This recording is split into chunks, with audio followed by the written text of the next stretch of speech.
ગુજરાતના લોકો સાવધાન.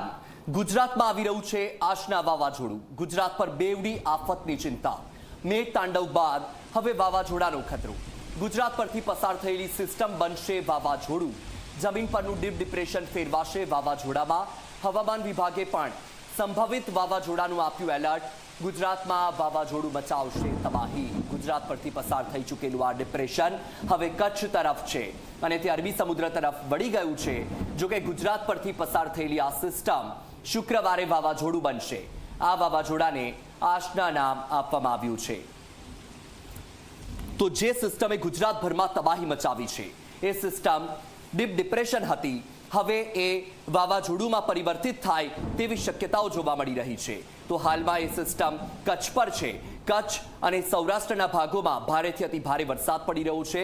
ખાસ કરીને કચ્છ અને જે પશ્ચિમ સૌરાષ્ટ્રના ભાગો છે એ ભાગોમાં ભારે વરસાદ અને પવન ફૂંકાવાની પૂરેપૂરી શક્યતા છે. અત્યારે 40થી 60 કિલોમીટર પ્રતિ કલાકની ઝડપે પવન ફૂંકાઈ રહ્યો છે. તો જો આ સિસ્ટમ વાવાઝોડામાં પરિવર્તિત થઈ શકે છે તો 80 કિલોમીટર પ્રતિ કલાકની ઝડપે પવન ફૂંકાય તેવી પણ પૂરેપૂરી શક્યતા છે. હજુ પણ